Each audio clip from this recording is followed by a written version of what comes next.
For those of us who are joining us for the first time, welcome to the Trade Policy Research Forum. My name's Ben Shepherd. I'm one of the co-founders with my colleague Hannah Norberg, who's also here. So as you can tell from our logo, if you've seen it on the website or the LinkedIn group, we're all about building bridges. And when we started off the forum, what we really wanted to do was build a bridge between research and policy, or between research and practice. And so our kind of bread and butter is a monthly webinar which is dedicated to a research paper. So we have someone come along, present a research paper, there's a discussion, and then we do Q&A. But as we've been working with people through the LinkedIn group and also through our own networks, we've discovered that there's a lot of demand out there to bridge a whole bunch of different gaps. One is between people in low and middle income countries and the trade and development industry as it works in Europe and the United States. So that's one of the gaps that we're trying to bridge. Gaps between students and practitioners, that's also something that we're trying to bridge. So today's session is a bit of an experiment. We're getting away from the research paper format and we're talking about careers. So we've got three great panelists who I'll introduce in a moment. And all of them can speak to how to get started in a trade policy career, and then how to be successful and hopefully happy as well in that career. We talk about success a lot, but happiness and balance are also an important part of the equation. So we'll say a bit more at the end about the other upcoming events that we've got with the forum. But if you are checking us out for the first time, please do join us. There are a number of ways that you can stay in touch with us. We have a mailing list that you can sign up for. You can go to our website, tprforum.org, and sign up for that, and you'll get notice about all of our events. There's also a LinkedIn group, which has been pretty popular. We have over 700 members at the moment. So please feel free to join that. If you can't find it easily, just find Hannah or myself, and we can easily direct you to the group. So with that, I think we've given it our 5 minutes. And we've got nearly 100 people with us already, and I think some more are probably going to come in as we get started. So look, let's make a sort of an official start on Career Day. As I said, I'm Ben Shepherd. I'm one of the co-founders of the forum. Hannah Norberg is my partner in crime and also co-founder of the forum. We're going to be moderating the session. And let me start off by introducing our three panelists. I'll do this in alphabetical order. So I'll start with Michael. So Michael Ferentino is lead economist for trade policy at the World Bank. And I think one of the great things about having Michael here is that he's worked in different guises through his career. So he's also been lead international economist at the US International Trade Commission. So he's got experience both in a national government and also in an international organization. He's taught at various universities, Southern Methodist University, Youngstown State, Georgetown, American University, and George Washington University. For those of us active in trade policy, I've certainly read a ton of stuff that Michael's written. I'm sure that everyone else in the audience has as well. He's been quite prolific over the years. So Michael, thanks very much for joining us. Our second panelist, again in alphabetical order, is Marion Yanson. She's the director of the Trade and Agriculture Directorate at OECD. And prior to that, again, there's a lot of variety in Marion's career. She's been at WTO at different times, the International Labour Office, and also the International Trade Centre. She was chief economist, in fact, at the International Trade Centre. So she's done everything from research work to providing support for negotiations and other sort of practitioner sides of trade policy. So again, thanks, Marion, for joining us. Then our third panelist is Caroline Rubin, who's from Nathan Associates, where she serves as chief of party in a $10.5 million ASEAN USAID Inclusive Growth in ASEAN project. So Caroline's got great experience in the private sector doing trade policy at Nathan Associates, which is one of the large development consultancies with a really significant trade practice based in Washington, DC. So I think it'll be great to hear from Caroline, both about some of the substantive work that she does. I know gender is a big issue for Caroline that she's done a lot of work on, so that's hopefully something that we'll get to. But also we can get a picture of what trade policy looks like outside national governments and the international organisations, that is to say, in the private sector. So those are our panelists. As I mentioned earlier, if you've got a question, we're hoping that this will be an interactive session. So please do feel free to post your questions either in chat or in Zoom's Q&A function, and we'll get them into the mix that way. Now, what I'm going to suggest as a way of getting started is that I'll just ask the same question to each of our three panelists, and we can maybe just kind of get the ball rolling that way and then take the discussion forward. So what I'm going to ask each of you is to briefly tell us how you got started in trade policy. So, you know, remember this is a careers session and we're sort of focusing on people who are at that stage of just making a start. And we'll maybe talk about some issues of career progress as we get further through. But for the moment, we're interested in just getting a start. So maybe Marion, I can start with you. Would you like to just tell us briefly how you got started in trade policy? Thank you, Ben. I'm not quite sure how far back I'm supposed to go. I wanted to study chemistry when I finished my secondary schooling because my role model was Marie Curie. And I was very interested in science, was very strong in math, so I was going to go into the scientific direction.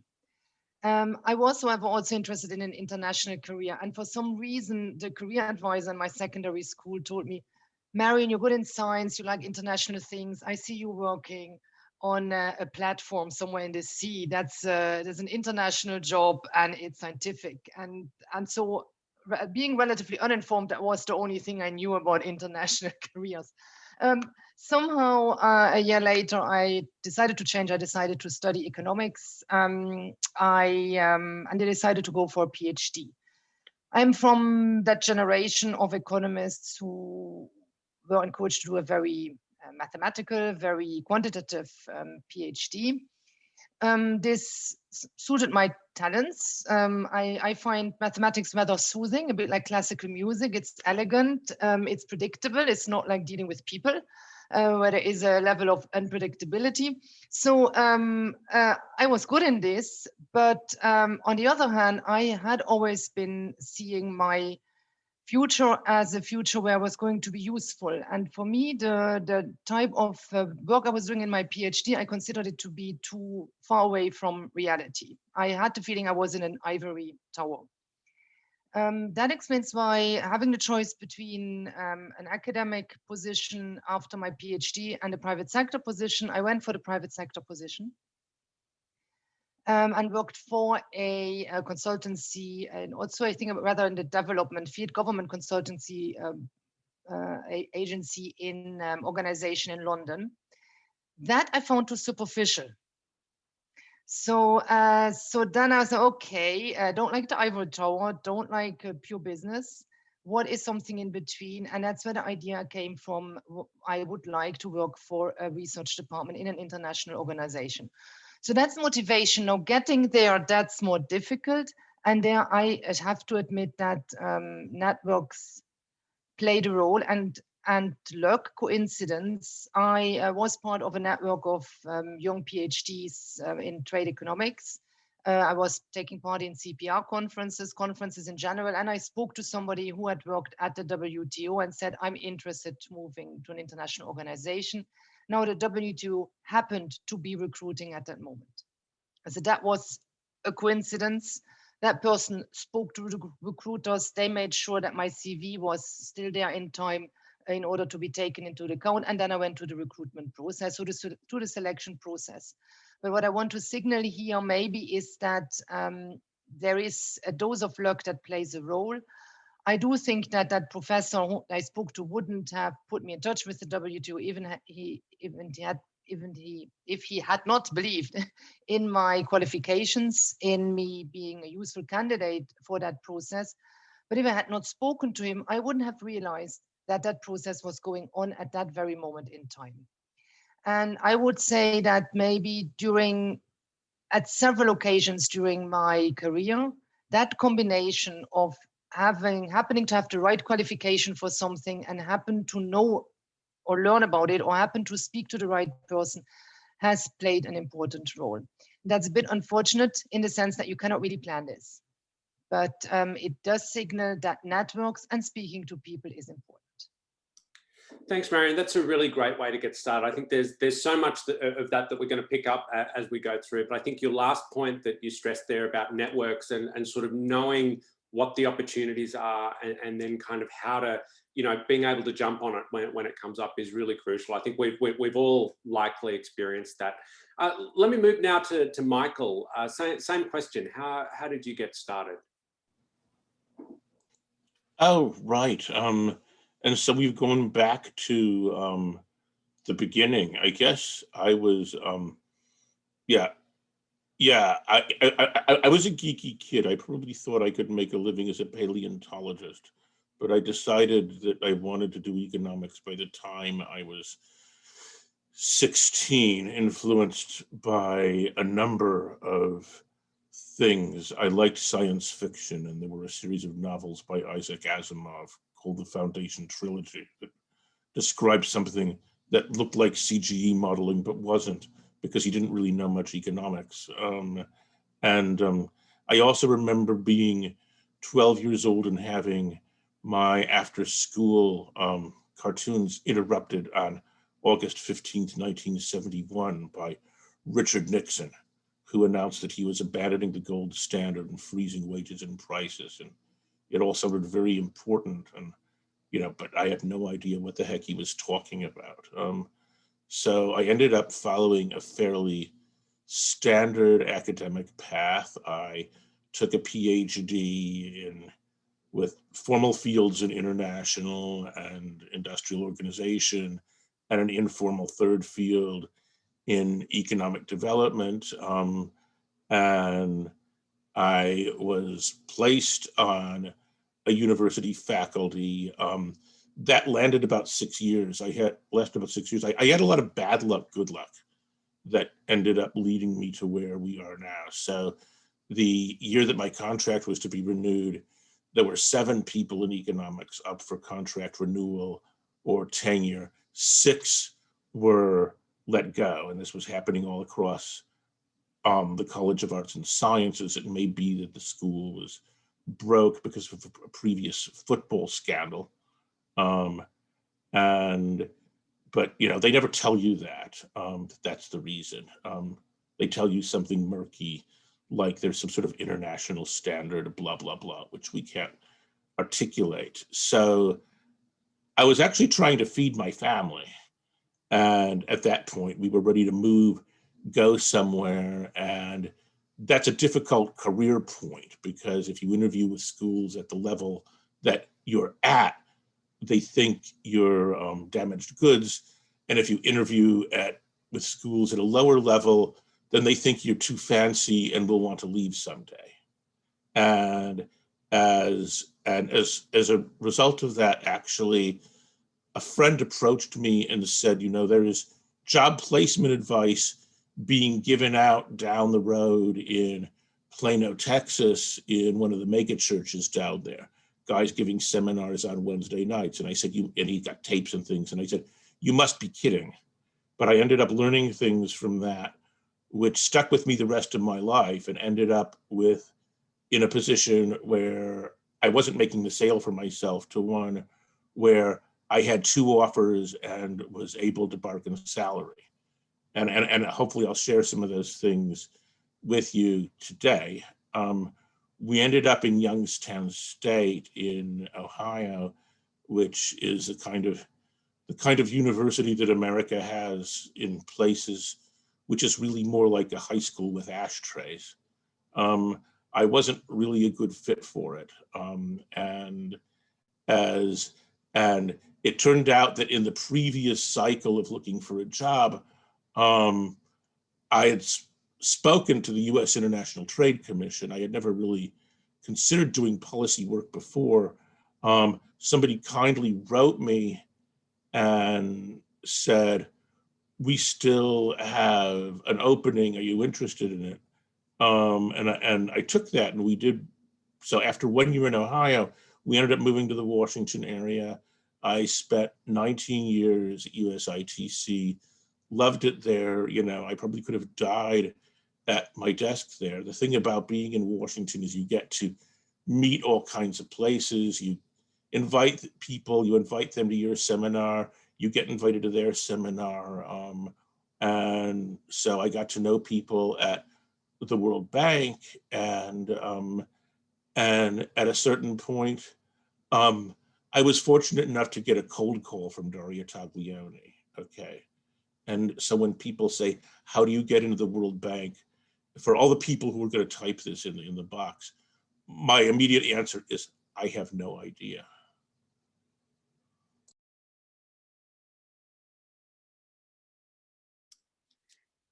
Thanks, Michael. I think that's, again, what I take away from that. So we'll come back to the World Bank question. I had a good laugh when you gave that response, because I think it actually, unfortunately, tells us a lot about how the place works. But I also take away from that trade policy as the sort of field that we're in, it's the types of career paths that we have, and I fall into this category as well. It's not linear, so it tends to be that we do something, we change, there's an opportunity, we see something we didn't see before, and so we go further. Let me just finally pass to Caroline to maybe give us her take on how she got started. Sure. Thanks, Ben. So my path maybe is a little bit different, and I'm at sort of a different part of my career, but I sort of happened to fall into an economics firm that had a large focus on trade. When I started my career just out of undergrad, I had a bachelor's degree in government and politics, so I knew I was interested in development, and I knew I was interested in policy, but I didn't really know what technical area I wanted to focus on.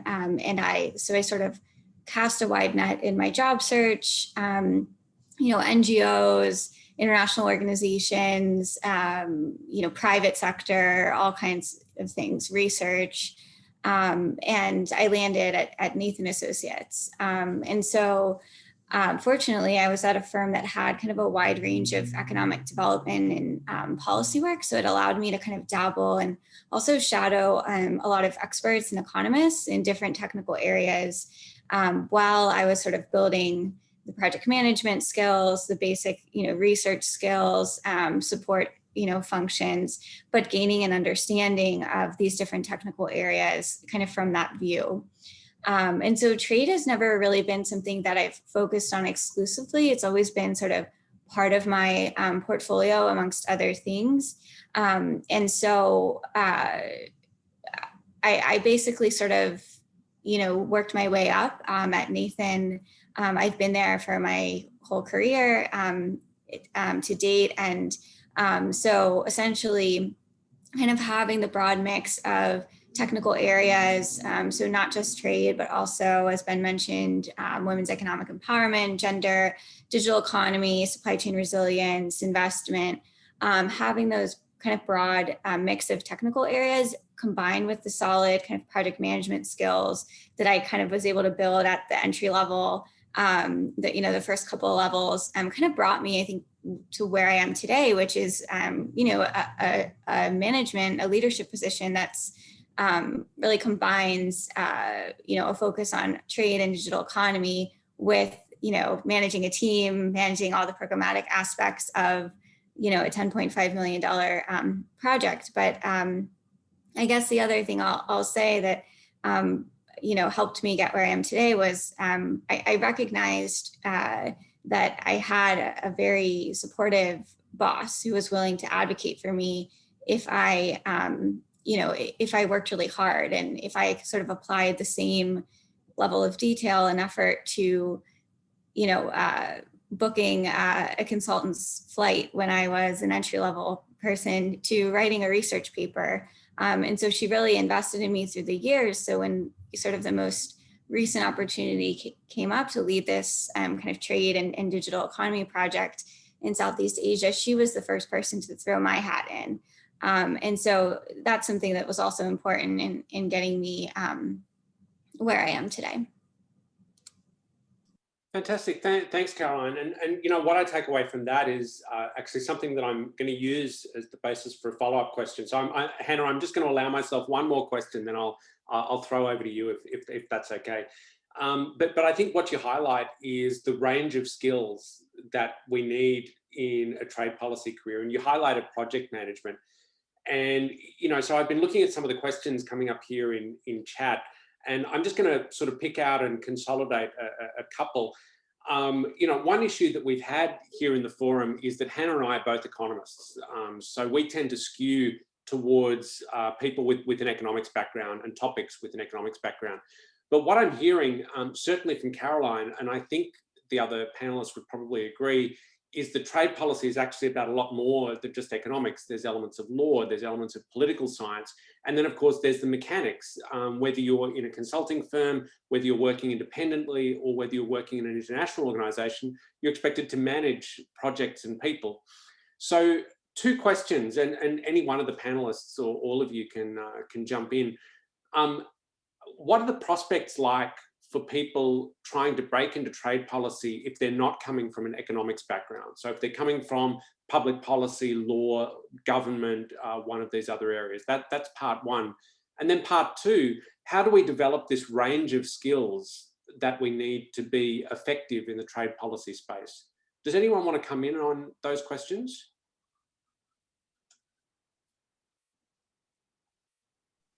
Yeah, Marion. I can give it a go. You make me think of a tweet I saw yesterday from one of our trade policy colleagues from law, Joost Pauwelijn. He pointed out that the 4 new DDGs at the WTO all have a legal background. So a place like the World Trade Organization is clearly a place where there are many people with a legal background. When I started there 20 years ago, there were more lawyers than economists. Public policy, international affairs, yes, you would see people with that background in international organizations. They would probably then not go through via the research departments into a career, but a career within an international institution towards a management level is definitely possible without an economics background. For the new generation of young people entering these careers, I'm asking myself to which extent we will increasingly replace economists by data scientists. This is a discussion we are currently having, for instance, in my directorate. Thanks, Marion. Did Michael or Caroline, do you want to jump in on that? Sure. I'll jump in on the skills question. So, yeah, I mean, I guess I would just want to emphasize, I think coming into trade within the development field, whether it's a private sector firm like Nathan or even like a development NGO, I think it's important to be really well-rounded. So not just being a strong researcher, but and having a solid understanding of the technical issues, but as you mentioned, Ben, having that solid project management skill set.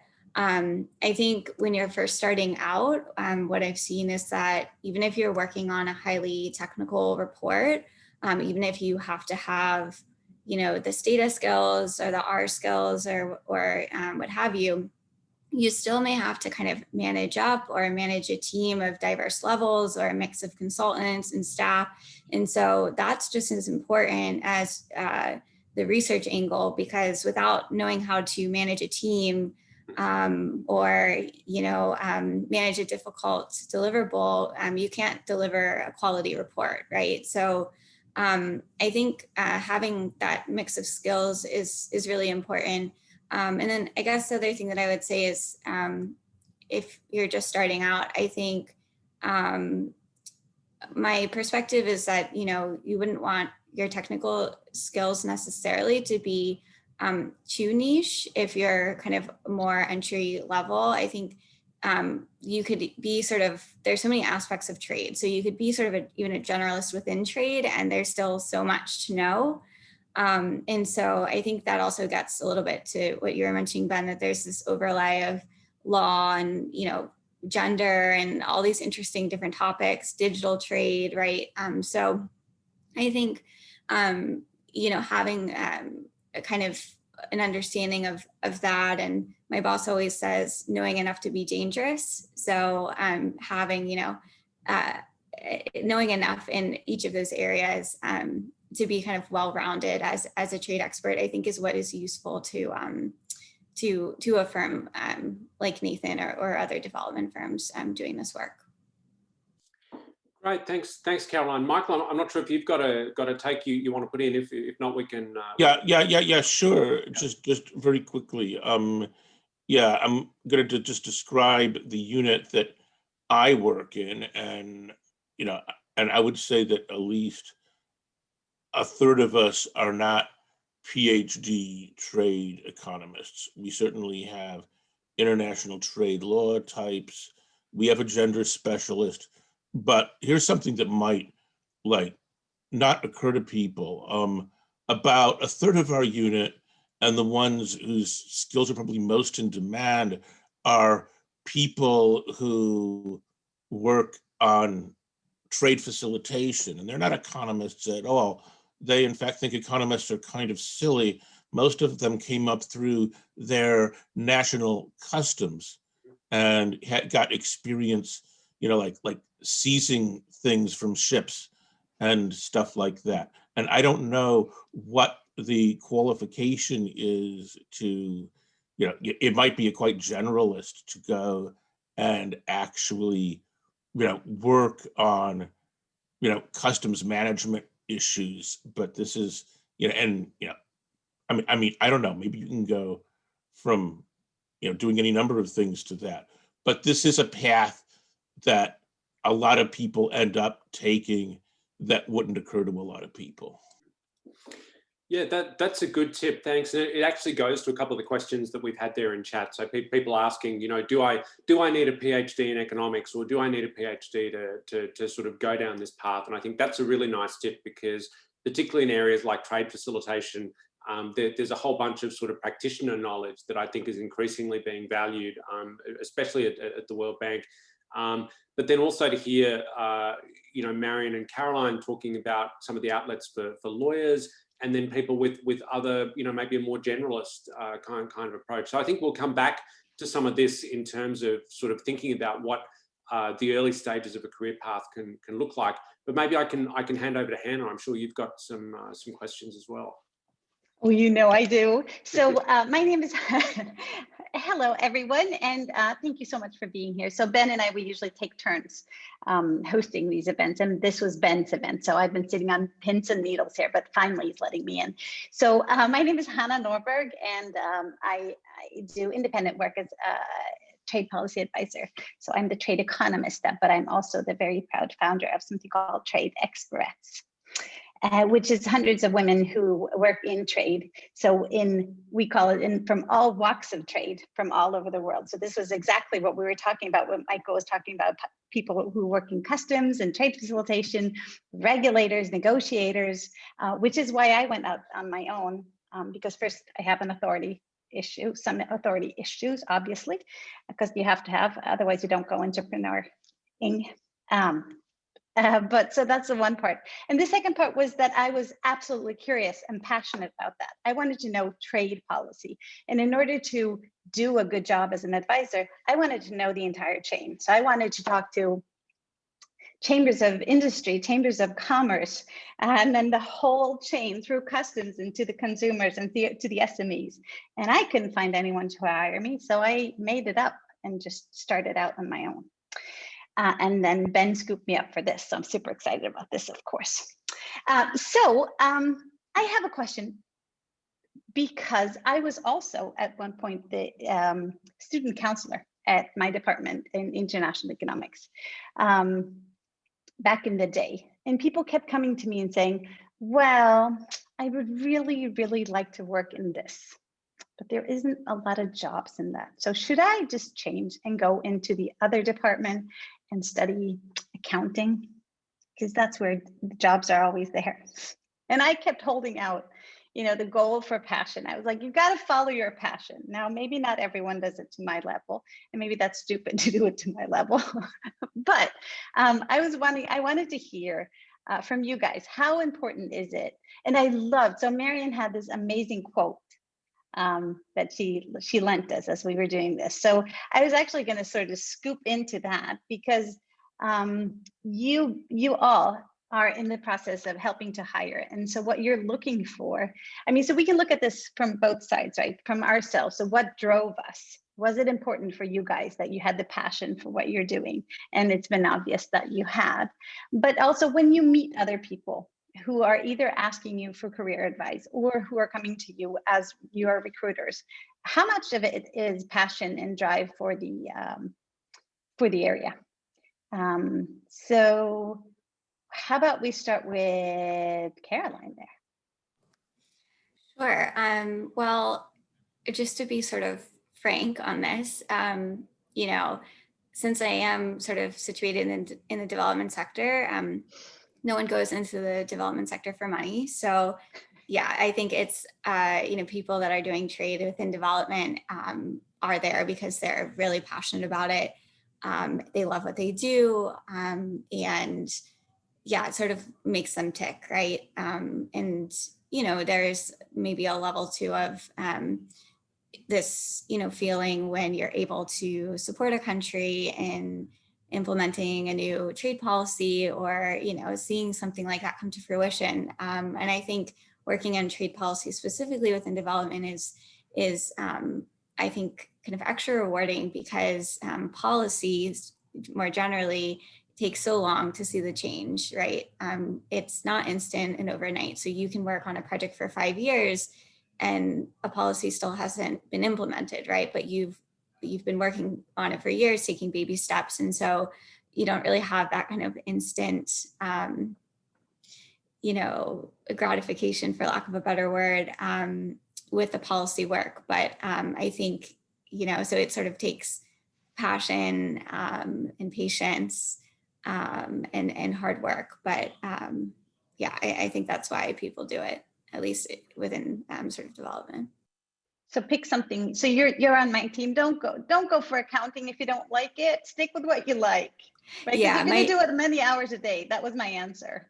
Exactly. My dad's an accountant, so I decided that was not the route that I wanted to go. So right. I mean, yeah, people do love it. I couldn't. That was the one exam I flunked. I couldn't do accounting. It made no sense to me. So obviously I was not good at that. Marion, I wanted to return to your awesome quote. Because this is something that gives me goosebumps. So every time I walk into the supermarket, I'm like, I cannot believe all the trade that's going on. I live in Sweden and I can get fresh strawberries in the middle of the winter, a mango, because it's all, you know, it's trade that makes it the wheel sort of turn, and trade policy is setting the rules, right? Global rules. Yeah, maybe I go back to your first question on passion, and then to the to the role of why I am passionate about what I'm doing. I personally wouldn't have been able to make the career I'm currently making without the passion. Because making a career involves a lot of hard work, as Caroline already mentioned. And if in the middle of that career you decide to have 2 children, then you are on the edge of not being able to cope with it anymore. At least that was my case. And if I had to put in the 8, 10, 12 or more hours a day for my job next to running the family, and would not have been passionate about it, I would have found that probably unbearable. That said, we cannot always choose. I consider I've been lucky that I ended up in a profession I like, because many of us also have to feed a family. Michael made reference to this. This is also my case. So I think I would have accepted to shift to accounting or anything else if this would have been necessary in order to keep the paychecks coming in. So that's the trade-offs you have to make. You have to be able to live from the job. If you have a family and a career, you probably have to put in long hours. So passion helps to keep things going. Why am I passionate about what I'm doing? I had a similar key moment during my studies as Michael had. I was in Peru when the then president decided to lift the limits they had on the prices of how you say that, of key commodities for families. So things like bread, petrol, they were being subsidized at the time. And suddenly from one day to the other, they decided to liberalize those prices. So very liberal type of policy. Textbooks later said that that's the thing to do. But I was in a country when this policy was introduced, and I saw what happened to the families around me. I saw shops closing because they didn't know anymore what price to put on the products. I saw the price of toilet paper increase tenfold. I saw from one day to the next middle-class families falling into poverty. And that's when you see that one policy change can have a huge effect. And I've always hoped to be among those who help policymakers to make the right type of choices, to think things through from the beginning to the end, in order not to have families go through the situations that I experienced at the time. So a very similar experience like Michael. There was a Schlüsselmoment. Maybe Marion, maybe I should just, for those who haven't seen your quote, I just wanted to read it so that everyone is on the same page. I think it's so beautiful, it gave me goosebumps. It says, policy advice developed by us can affect the lives of millions of people. This is why I look for collaborators who are highly talented, highly qualified, and fully committed. Isn't that beautiful? Love that. Sorry, I just wanted to put everyone on the same page, Marion. Go ahead. No, but that's it. I wanted to stop there. That was also for me a key moment. And it is indeed the case that I do look in my collaborators and in the work we do always for the policy impact. So it's also when we do research, I always ask, what is the direction is taken? What are you advising a policymaker? Do we feel comfortable with this? It's one thing to get this out of the model under the assumptions that we are making. The other thing is to think through what would this mean if it is applied. And in trade policy, we are at that point of that juncture where you have to think about what would happen if it is applied. I just have to ask, did you follow up with Peru? How long did it take for that sort of transition for that policy to reach balance? Do you know? No, I don't. I left after 2 months, so I do not know what happened then. But when I left, it was definitely chaos. There were no social unrest. Some of you may have seen what is happening in Colombia right now. It's a similar situation. A policy that a large part of the population considers to be harmful to them, and in this case also at an unfortunate moment probably. And that's in that case you got reactions. I think also in Peru this led actually to the fall of the government ultimately, that particular policy. Interesting, fascinating. I could go on, but I'm not gonna. Michael, I wanted to ask you 2 things. So first of all, the passion aspect. And then I wanted to sort of circle back to, I think you also had a great quote, which is that when you're in interviews, candidates often have amazing things about them that they don't even realize.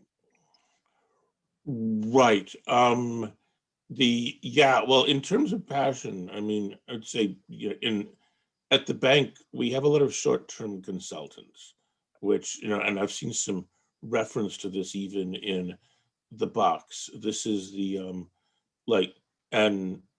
are situations under which you don't have a lot of job security, and you don't necessarily get paid all that much, and people are looking to grab the brass ring, which is kind of ironic. My colleague Will Martin, who's at IFPRI now, once said that the World Bank isn't as good as it looks from the outside, but it's not as bad as it looks from the inside. But what I will say is that in working with people, I definitely am, I lean toward people who have natural curiosity and initiative, as opposed to people who are waiting for what to do. As for the quote, I think what I said was that the candidate has advantages that you haven't even thought of, okay? And what I want to refer to here is that there is an information asymmetry, okay? If you are, and it's in favor of the candidate. If you are searching for a job in trade policy or any kind of policy, it is, at least a third of your life or half of your life, okay? You're very focused on it. Hopefully you have been doing networking one person at a time. At the end of you meet somebody and you should always ask, who are the next two people I should talk to? And you talk to that person and then you say, could I, in absence of any job opening, this is, I think, really effective use. You can do what are called informational interviews. So I may get an email and it may say, Hannah Norberg said you'd be a good person to talk with. Can we please spend 30 minutes on a Zoom? Or when people can walk into your office, can I buy you coffee? I don't need subsidized coffee from 25-year-olds, but it's flattering to be asked, right?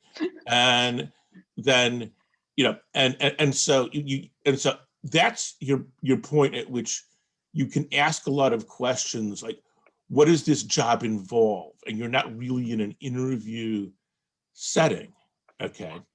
And that's going to help you find where you fit. It's going to help you make decisions about education and other things like that. Now, suppose you get to the point where you actually have an interview, and this is the other side of this information asymmetry. The person interviewing you is not spending a third of their life on recruitment. Doing recruitment is an inconvenient interruption to them. Your boss came with you and said, we have an opening this year. Somebody needs to read these 300 resumes and do these interviews. It's, you, okay. And as a result, they don't have the slightest idea what questions they should ask you, really. You come in a lot better prepared. You will know more about the job market, right? And then what I recommend when you get that interview, depending on the setting, and this honestly works better if you have a quote on-campus interview where you visit the place and go all day, but you can make it work is, they ask the questions and then 5 minutes at the end, there's like, what would you like to ask us, okay? What you do to the extent you can is you should flip that interview around as soon as possible and ask the interview about the job and about what they do, and do it even if you are not invited to do this, okay? That's a good point. And the reason to do that is, in the first place, they're bored to death with a line of people saying, tell us about your dissertation, tell us about your last job. They're trying to, but you start asking people about what they do. And first, they'll open up. They will let you flip the interview because people love to talk about themselves. Their spouse quits asking about what they do at work years ago. They will talk, to you, and then after you've done a lot of listening, then in the end, you come in and say, well, now that I understand what it is that you do in this organization, I'm the person you want. And here's why. And then you tailor that final pitch to what they have just told you. And this doesn't just apply to trade policy, it applies to everything. My daughter used to work in a car dealership. She was one of those people who's supposed to sell you like the rust protection at the end. The people, you never want to talk to this person, but she was able to make it work. And, that's a hard bitten thing. And what they would do, what they do when they're recruiting salesmen, which is a lot harder than being, trade policy, is they'll show you a pen and they'll say, sell me this pen, okay? And the vast majority of salespeople will try to tell you about the pen and how nice it writes, how good it feels. What my daughter did, and you do this in an interview, is you say, yes, sure, but first tell me what kind of writing you do, right? You know, do you write thank you notes? Do you write, well, whatever, and so it's the same thing. When you get the interview you want, flip the interview and do a lot of listening, and then make the sale. It's like, you know, Nathan Associates, this is why you need me in particular. And that's all what I wanted to share. That is amazing information right there. I'm like rethinking my entire life and how I should have done so many things differently. But what I am also taking away from this, there were so many tidbits here, so much juice. Like, always ask for who the next two people to talk to are, even if there's no job at stake. I think that's super useful. And I'm hoping that people here in this network is picking this up, because Michael is not only someone who has an amazing career, he's also someone who's very well known for being generous as a mentor. And obviously he is showing that off right here. So I'm assuming you could think of many things that this network could be used to. So in our network on LinkedIn, for example, there's between 700 or 800 people in there, and it's growing every day. So that's a good place to start networking and making sure that you have everything that you need there. I'm going to slow down for a minute and let Ben, because Ben has this amazing superpower where he collects questions and sort of makes them into small packages.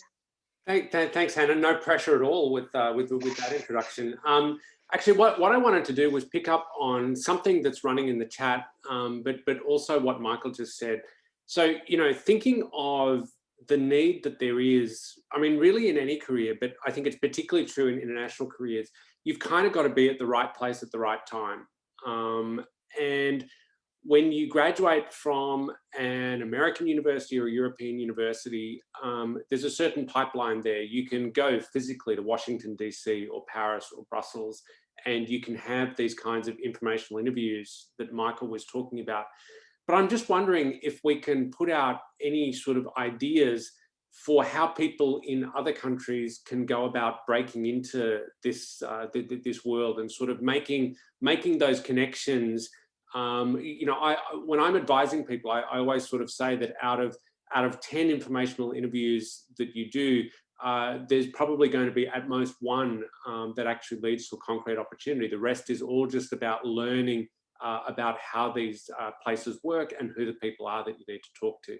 So I'm just wondering what tips the panelists would have for people who are in low and middle income countries in particular, and are looking to break into a career in trade policy, maybe just finishing either undergraduate or grad school.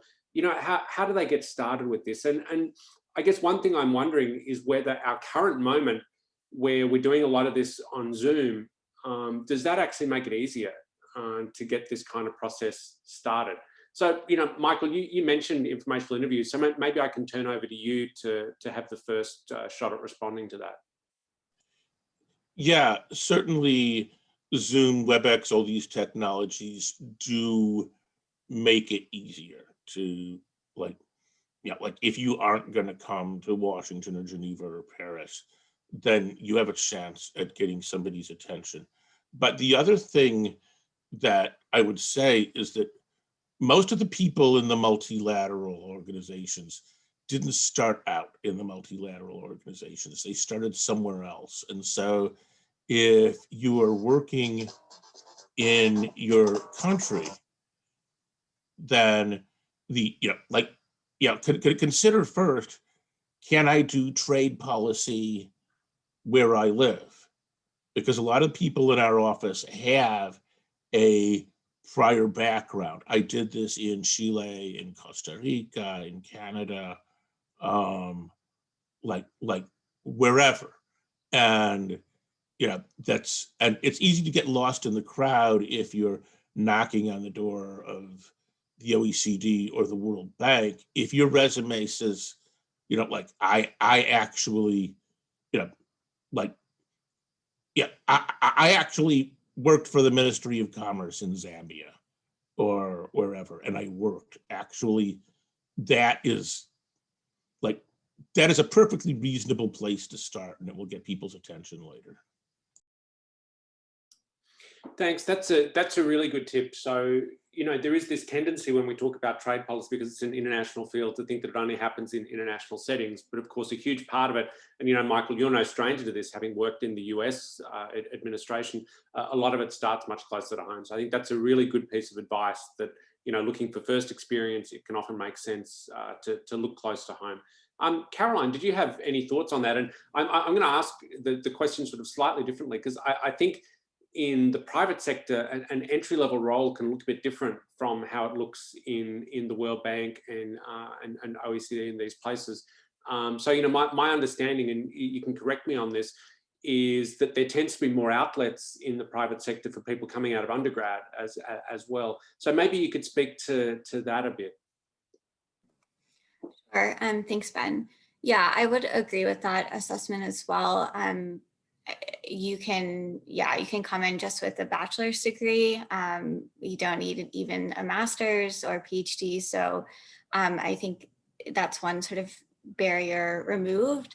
I would also say that a lot of the skills that I think you need for sort of a trade policy career in development, you know, in the private sector are transferable. So if you work in other type of management consulting, like a Big Four firm or, you know, a similar industry, I think those kind of skills are certainly transferable to, you know, working at a place like Nathan.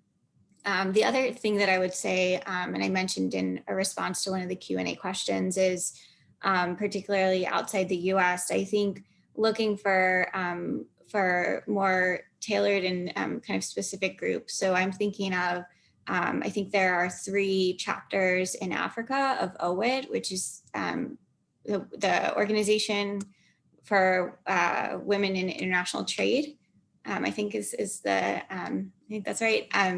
But yeah, they have chapters all over the world. And there's also quite a mix of, you know, a mix of members in that. So it's women approaching trade from all different angles. So it's like government, private sector, lawyers, all sorts of different angles. So I think finding local chapters like that are really critical, and then working through those lists, attending events, and finding mentors, and then kind of following Michael's steps, which I also took away as a great learning for myself, you know, trying to meet more people through those contacts.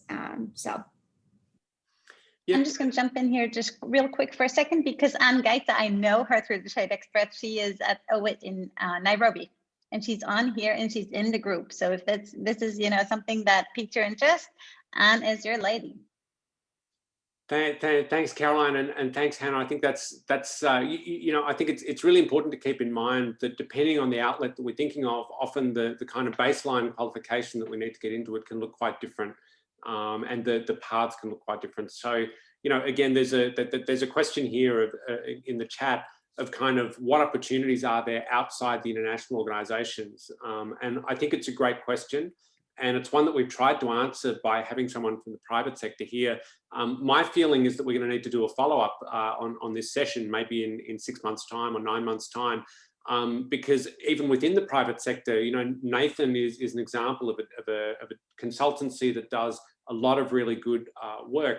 But of course, in trade, then you've also got all of the activities that I would call the more kind of practitioner activities, where you're talking about freight forwarding and all of these sorts of very concrete things that people also go into. For lawyers, there's compliance work, dealing with compliance and trade regimes. So there's really a whole sort of you know, universe of outlets beyond the international organisations.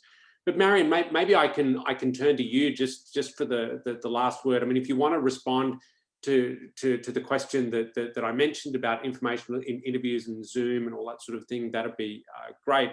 But one more thing that I wanted to put to you is about contractual positions.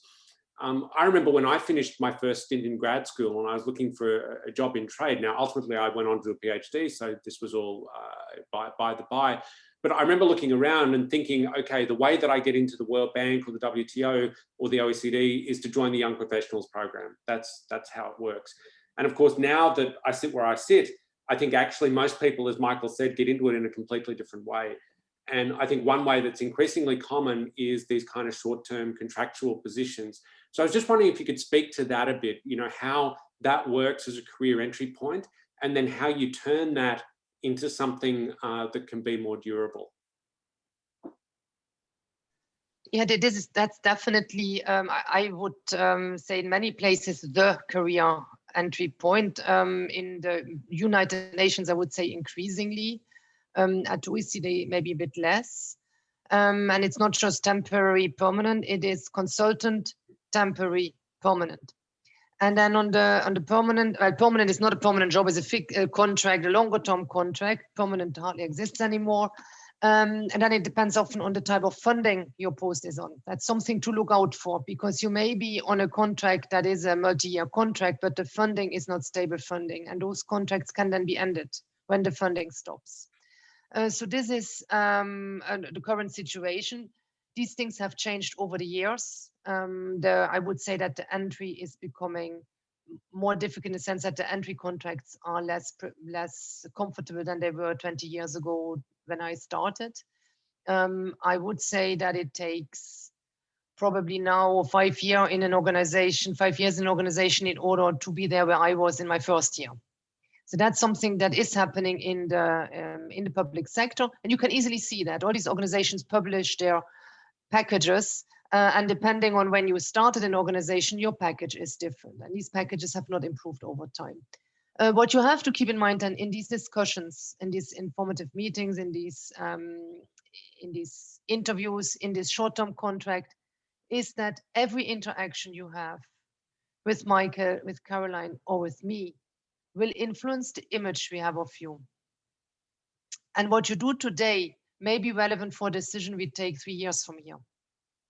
So every interaction in terms of how you do a particular type of job, how you intervene in a meeting, how agile you are in responding to something, will influence that image you will have in the job, will influence to which extent we talk about you to other colleagues, will influence whether you are the one we mention when a colleague from another organization calls and says, I'm looking for somebody with skill ABC. And that referencing, and I stop again with the networks where I started at the beginning, that is, it's ultimately very important, because as Michael mentioned, when we hire, it's often under time pressure. Sometimes we have to urgently do this. Sometimes we really absolutely need somebody with a particular profile, and maybe you are that person. But if through our networks, we don't hear about you, you will not get that job. And that's where the networking is important. I would like to finish with one important point on skill sets that are needed in international organization. Language matters. English is the language. So communicating in English, in particular in writing, but also in speech, of course, it's key for the entry into a position, and definitely for the career. These are great insights, and I think that's, you know, we've actually kind of raced through this hour, so I'm going to wrap it up at that point. And you know, there's so much to take away from this, and you know, we managed to answer some of the questions there in the Q&A and in the chat, of course, not all of them. But I think one thing that really stood out to me is the importance of networking, and you know, I think that those of us who've been in the business for a little while sort of intuitively know that and appreciate that. But for getting started, I think you really can't put too much stress on networking.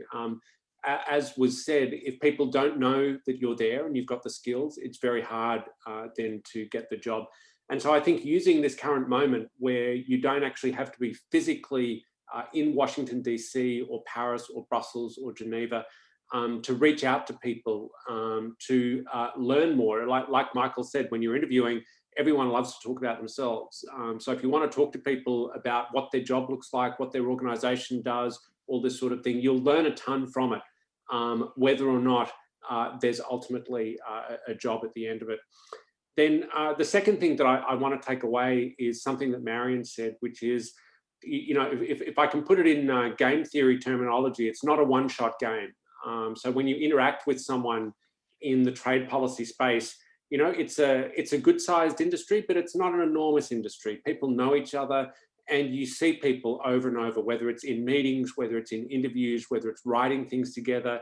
And so thinking from a career perspective, you always want to make sure that the impression you're making is really the one that you want to make, that you're showing people what your skills are, not just your hard skills, but also your soft skills. Marion mentioned language.